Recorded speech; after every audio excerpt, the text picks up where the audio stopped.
Buen día. Vamos a comenzar el capítulo 56, que es el control de la función motora por la corteza y el tronco encefálico, tomando en cuenta que el tronco encefálico está constituido del bulbo, protuberancia y mesencéfalo. La siguiente, por favor. La siguiente. Abigail, por favor, la siguiente. Bueno, vamos a ver que el cerebro tiene un lóbulo frontal, parietal, temporal y occipital. En el lóbulo frontal está la parte motora, está la corteza motora, y de ahí nace la vía córtico-espinal. Vamos a ver que existen tres áreas: el área de la corteza motora primaria, el área suplementaria y el área premotora, que todos se encuentran en el lóbulo frontal, en el área 4, 4S y el área 6. La siguiente, por favor. Vamos a ver en este dibujo que esta área motora 4 están representados todos los músculos del cuerpo. Vamos a ver que el área que corresponde a una determinada parte del cuerpo está en función de la calidad y de la cantidad de funciones que realiza un determinado músculo. Por ejemplo, el de la lengua que tiene, o de los labios, la cara, tiene mucha área comparando con los músculos intercostales, que es una poca cantidad, porque solamente los intercostales ayudan en la inspiración y expiración. La excitación de una neurona de esta área, que se denomina homúnculo motor, va a producir una contracción motora de un músculo específico, ¿no? Y con un patrón específico de movimiento, de flexión y extensión. Y dependiendo del estímulo, vamos a ver la fuerza y la precisión de la contracción de un músculo. La siguiente. Esa corteza motora y el fascículo córtico espinal nacen de toda esta área, de las áreas de la corteza motora primaria, un 30%, de la suplementaria y de la premotora un otro 30%, y del área de esa que está sombreada en 5, 7, 3, 1, nace un 40% de la vía motora, o sea que existe una interconexión permanente entre el área somática, es decir, sensitiva, y el área motora. Las señales nerviosas dan origen a patrones de movimiento. La siguiente. Muy bien. Vamos a ver qué hace cada una de estas áreas, ¿no? El área premotora crea la imagen. Luego, en la parte posterior del área premotora, la imagen produce una sucesión de movimientos musculares para estimular a la corteza motora, y esta activa a través de la vía córtico-espinal hasta la médula, y de la médula por fibras alfa o gamma directamente hacia el músculo. Pero esto no lo hace sola la corteza motora, sino lo hace en conjunción con los ganglios basales, el tallo cerebral, el cerebelo, los núcleos reticulares. La siguiente. ¿Qué áreas? Ahí están las áreas motoras, ¿no? Donde están ubicados mucho más específica. La siguiente. Fuera de estas áreas, motora, primaria, suplementaria, existen otras áreas. Ahí está un área de las habilidades manuales, es decir, para poder vestirse, peinarse. Cuando se lesiona esta lesión de la destreza manual, el paciente tiene las apraxias motoras. Cuando se lesiona el área de formación de las palabras, es decir, el área 44-45, ahí está en la parte inferior, el paciente va a tener una afasia motora, es decir, no va a poder hablar. Entiende lo que se le habla, pero no realiza muy, o sea, no puede gesticular, no puede hablar. Otra área es el área de la rotación de la cabeza. Y debajo, en íntima relación, los movimientos oculares contralaterales. Cuando movemos la cabeza, movemos simultáneamente los ojos. Entonces, toda esta área de la rotación y de los movimientos oculares contralaterales se llama área oculocéfalo-gyrus. La siguiente, por favor. Estas señales desde la corteza motora en esas áreas que les he dicho, primaria, la secundaria y la premotora, y van a constituir el brazo posterior de la cápsula interna a nivel del diencéfalo. Luego, en el mesencéfalo van a constituir los pedúnculos cerebrales, más abajo van a constituir las pirámides, o sea, los rodetes piramidales de la protuberancia, y vamos a encontrar al final que en el tercio superior esta vía que está viniendo desde la corteza se va a cruzar a un lado del bulbo y va a formar la vía piramidal cruzada y la vía piramidal directa. Del 100%, 99% se cruzan, ya sea en el tercio superior de la médula o el momento en que salen como una raíz motora eferente y descendente.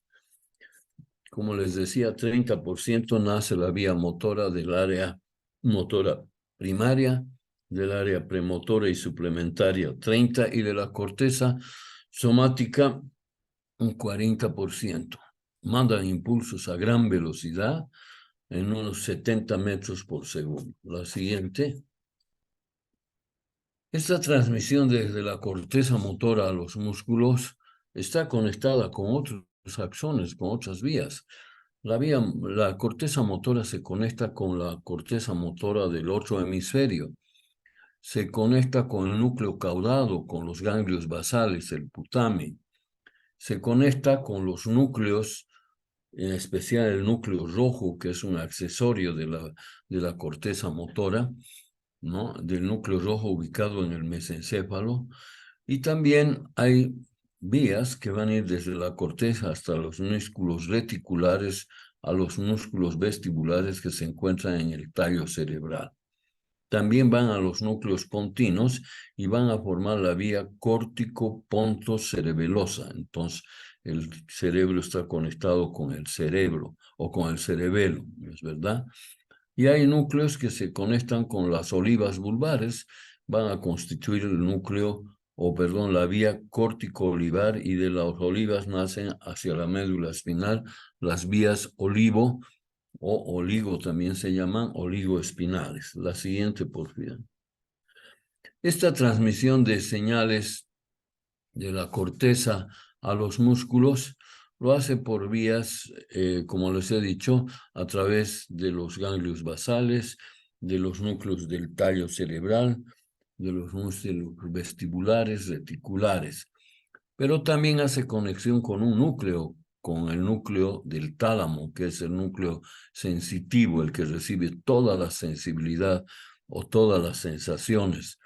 Todas las vías sensitivas y sensoriales van a llegar primero al tálamo y de ahí van a ir a la corteza dependiendo de la modalidad, de la intensidad del estímulo, a los núcleos intralaminares del tálamo.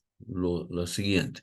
Les decía que el núcleo rojo que se halla en el mesencéfalo superior, va a ser una vía alternativa. ¿Qué quiere decir esto? Va a haber una vía desde la corteza motora al núcleo rojo, córtico rúbrica, y de acá van a bajar fibras hacia la formación reticular, hacia la médula espinal. ¿Qué importancia tiene este núcleo rojo? En ese núcleo rojo existe una porción magnocelular en la cual está representada todos, igual que en la corteza motora, el homúnculo, todos los músculos. También en el núcleo rojo vamos a decir que hay un pequeño homúnculo donde están representados todos los músculos del cuerpo. La siguiente, por favor. hay una representación, como les decía, somática. Y hay este sistema córtico, rúbrico, rubro espinal, se llama sistema lateral de la médula. O sea, es otra corteza motora del tallo que coordina los movimientos que vienen o las órdenes que vienen de la corteza motora, coordina con la corteza motora para estimular a los núcleos motores alfa y gamma de las astas anteriores y de ahí controlar los movimientos de los músculos a través de la unidad motor. La siguiente. ¿A qué se llama sistema extrapiramidal? La vía córtico-espinal es la vía piramidal. Y la vía extrapiramidal son todas las vías que nacen de los ganglios basales, de los núcleos del tálamo, del tallo cerebral y del cerebelo. Por ejemplo, las vías vestíbulo-espinales, retículo-espinales, rubro-espinales, oligoespinales, todas esas que nacen en el tallo cerebral. A eso se llama extrapiramidal, que no nacen en la quinta capa, en las células piramidales de von Betz, en el área 4 de la motora voluntaria del lóbulo frontal. La siguiente, vamos a ver que la corteza tiene 6 capas, ¿no es verdad? De todas estas capas, vamos a ver que de la quinta capa sale la vía piramidal, pero esta corteza motora recibe del área sensitiva 3, 1, 2 y de la 5, 7 y va a llegar hacia la capa 2 y 4, ¿no es verdad? Las de la capa 6 van a dar conexión con otra parte de la corteza motora. La siguiente, la corteza cerebral en general, tanto motora, sensitiva, visual, auditiva, no funciona como capas como en histología, funciona como columnas que constituyen una unidad funcional y de allá van a salir vías hacia los niveles inferiores o hacia la corteza motora del otro hemisferio cerebral. ¿No es verdad? Es necesario que se exciten varias células, porque una sola célula no va a producir un movimiento específico, sino unas 50 a 100 células piramidales se excitan y producen una contracción. La siguiente, esta corteza motora tiene señales dinámicas y estáticas, ¿no es verdad? Las dinámicas se excitan con una alta velocidad, pero un periodo breve, son las que inician la contracción. Las neuronas estáticas son más lentas y generan un estímulo un poco más lento y que dura más tiempo, es decir, que permanece la actividad muscular, permanece, o es decir, controla la flexión posterior a la orden que ha venido de la corteza motora. Juntamente con el núcleo rojo, existe una coordinación de las señales estáticas y dinámicas de la corteza motora. Pero este sistema es un sistema, la siguiente, de retroalimentación somatosensitiva. ¿Qué quiere decir? La corteza motora recibe una información permanente. ¿De quién? De la corteza sensitiva. Van a constituir un circuito. Pero no solamente ese circuito se genera entre la corteza sensitiva a nivel del cerebro, sino también a nivel de la médula, ¿no? Las fibras aferentes van a conectarse con las interneuronas y las motoneuronas, es decir, hay un sistema de retroalimentación entre el sistema sensitivo y el sistema motor para realizar una contracción, porque cuando movemos al mismo tiempo sentimos qué está moviéndose o qué nos está moviendo, cuánto de flexión o extensión. Lo hace a través de los usos musculares, el órgano tendinoso de Golgi. La siguiente, por favor. Ahora vamos a ver que estos patrones de movimientos producidos por la médula son reflejos, ¿no es verdad? Ya habíamos dicho en el anterior tema, son rápidos, producen una contracción muscular rápida, que va a ir hacia la médula y también de la médula al tallo, a los ganglios basales y a la corteza motora. La siguiente. Pero a la corteza motora, la siguiente, pasamos a la otra también. A la corteza motora no solamente la controla el área sensitiva, sino los mismos ganglios basales y también el tálamo a través de la vía tálamo cortical y córtico talámico. Ahora vamos a hablar del tallo cerebral. El tallo cerebral está constituido por el bulbo, la protuberancia y el mesencéfalo. ¿Qué funciones tiene el tallo cerebral?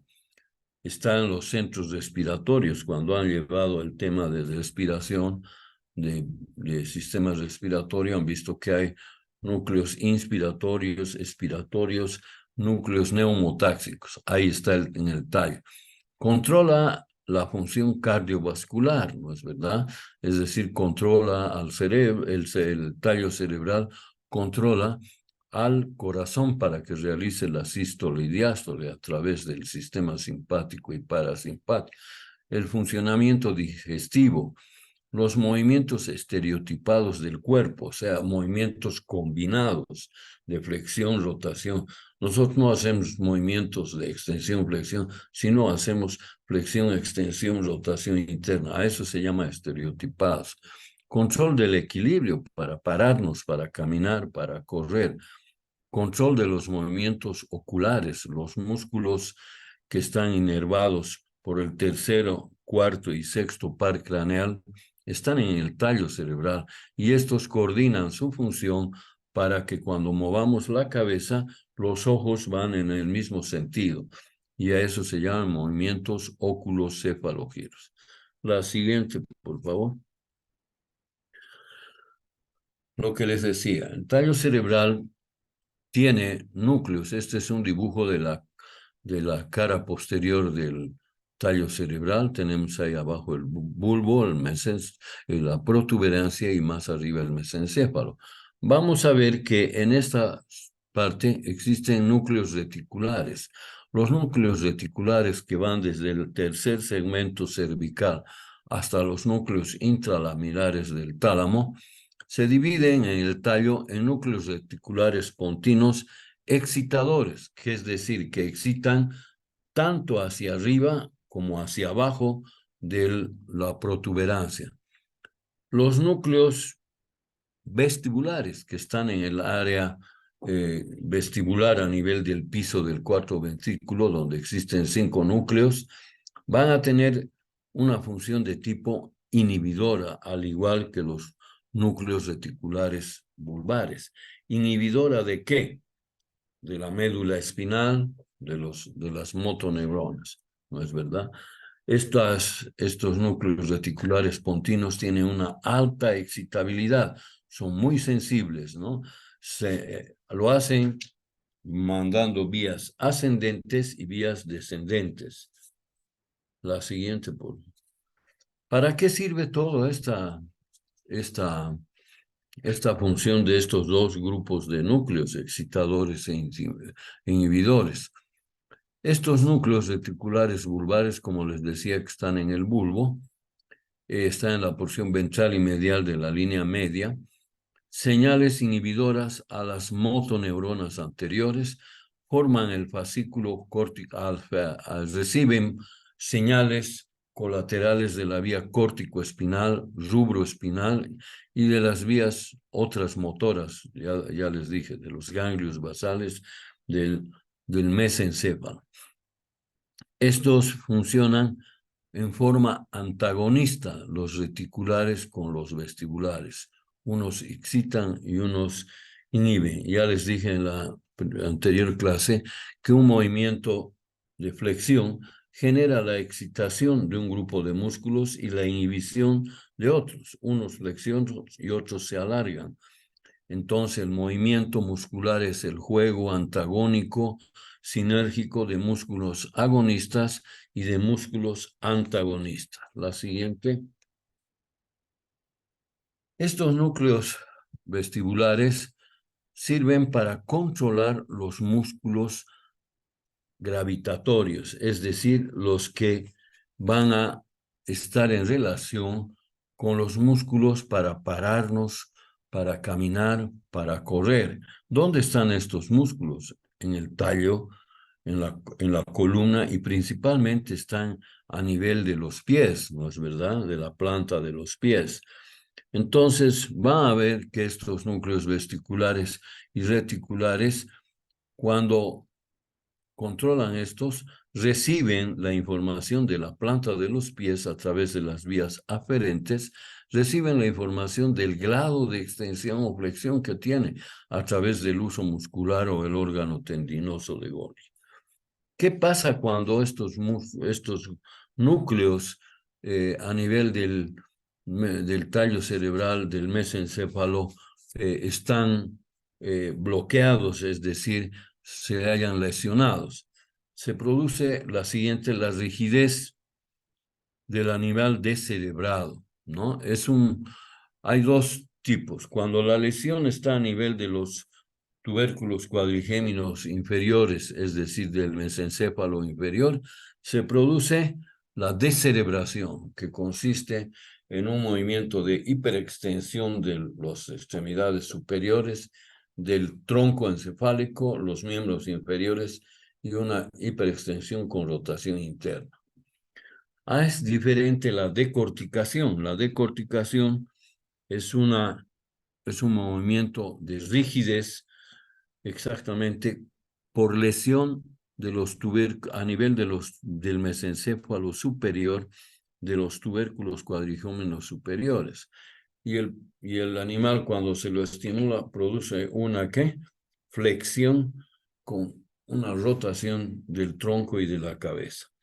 Es cuando uno tiene un paciente en coma por un traumatismo o un tumor, vamos a ver que le pellizcamos para ver cuánto de sensibilidad percibe.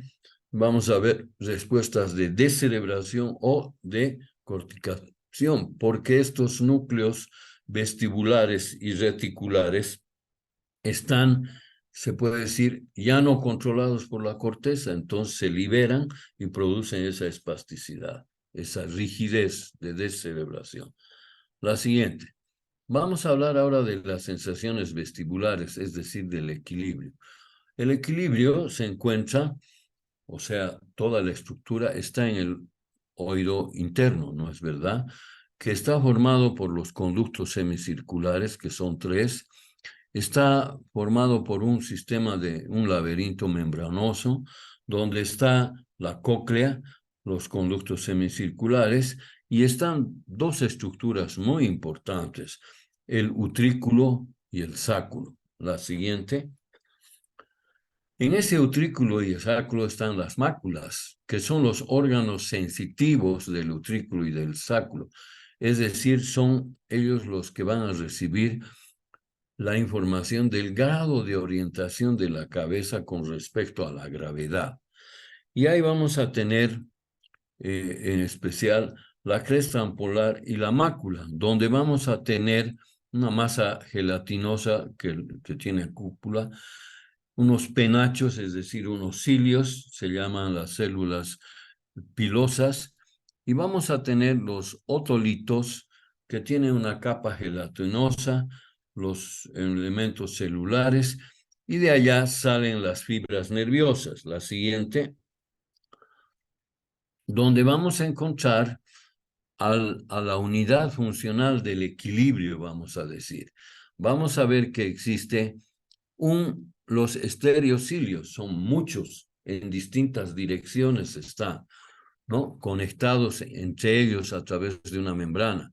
Y vamos a tener uno que es más grande, que se llama el cinetocilio, que también es de aspecto gelatinoso. Cualquier movimiento de la cabeza, un grado que movamos en cualquier sentido, hace que estos se muevan y generan que la fibra nerviosa que está rodeando a toda esta unidad vaya a despolarizarse o hiperpolarizarse, y por lo tanto va a determinar el grado de movimiento que tiene la cabeza, es decir, se va a generar un potencial de membrana de toda esta unidad, que es el cinetocilio y los estereocilios.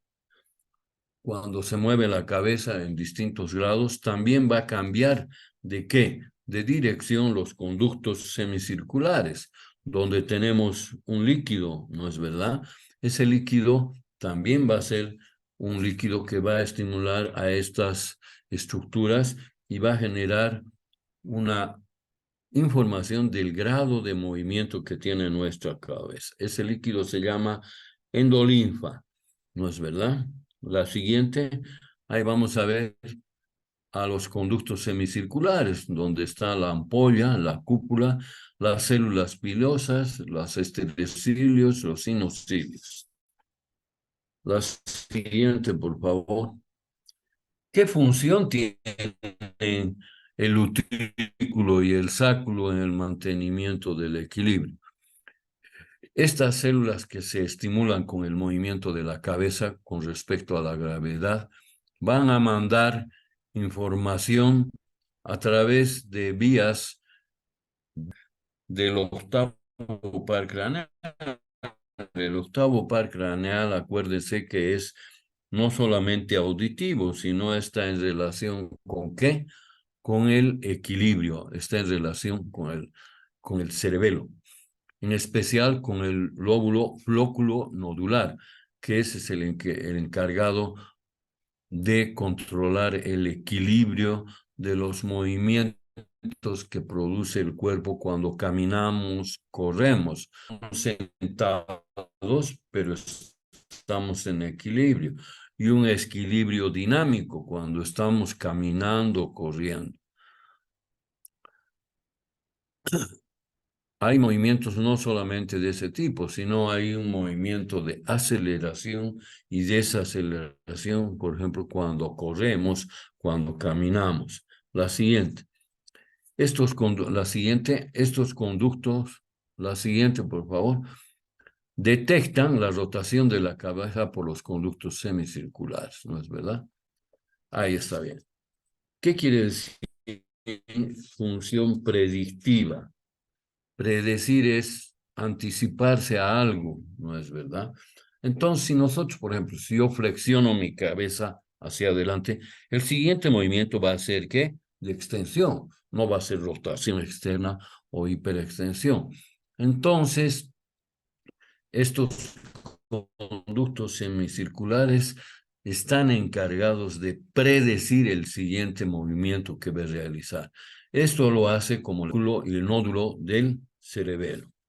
Es un sistema permanente de información de cómo está nuestra cabeza y todas las partes de nuestro cuerpo. La siguiente, vamos a ver los mecanismos vestibulares para estabilidad. Nosotros movemos la cabeza y los dos ojos van al mismo tiempo, ¿no? Esto está controlado por los conductos semicirculares que están controlados a través de la vía.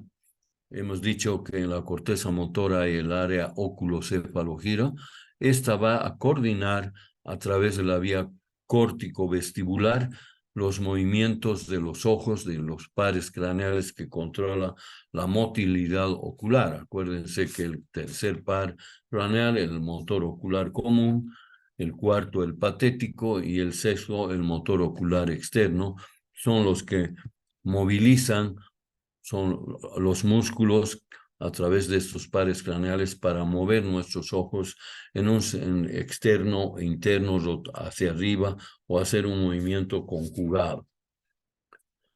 La siguiente, otros factores que están con el equilibrio, ¿no es verdad?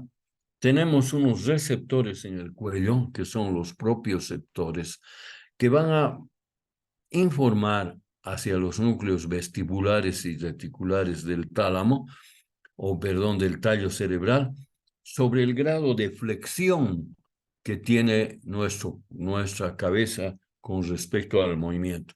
Para que la cabeza se mueva, los músculos del cuello, la columna cervical, va a ser la que va a generar un movimiento. Y son detectados, como les decía, un grado que movamos es detectados tanto por el sistema vestibular o reticular, a través de la información que mandan ¿qué? Los núcleos vestibulares y reticulares, ¿no? Por eso que no nos mareamos cuando movemos la cabeza, ¿no es verdad? Al doblar el cuello. Muy bien. La siguiente, por favor. Esta información propioceptiva y exteroceptiva, ¿qué quiere decir propioceptiva? De las articulaciones de la planta de los pies, ya sea de la parte superficial o profunda de la planta, donde en la planta de los pies tenemos músculos, tenemos tendones, tenemos huesos. Estos van a mandar la información hacia la médula espinal por vías aferentes sensitivas y de allá van a ir a través de las vías espinocerebelosas dorsales y ventrales al cerebelo y del cerebelo van a ir a través del núcleo rojo y del tálamo hasta la corteza sensitiva y de allá van a informar a la corteza motora para realizar un movimiento coordinado, elegante, calculado en fuerza, en velocidad. ¿De qué? De todos los músculos cuando corremos, cuando nos paramos o cuando vamos a realizar un movimiento de equilibrio, por ejemplo, para atravesar para bajar una grada, por ejemplo. La siguiente. Esto que es un poco impresionante es la función que tiene. ¿De cómo se ha sabido esto? Porque han habido niños que han nacido en especial con un cerebro pequeño y no tienen un cuerpo calloso, ¿no es verdad?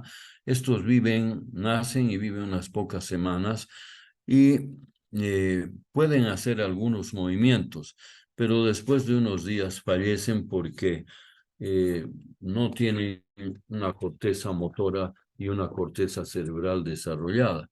Son niños que tienen anencefalia. Muy bien, hemos terminado el tema y nos vamos a encontrar nuevamente el día viernes con el tema de cerebelo. Hasta ese tema es el examen parcial. Que tengan un buen día, que les vaya bien y nos vemos el día viernes nuevamente a la misma hora. Gracias, Abigail, por colaborar. Buen día. Gracias, doctor. Hasta luego. Hasta luego.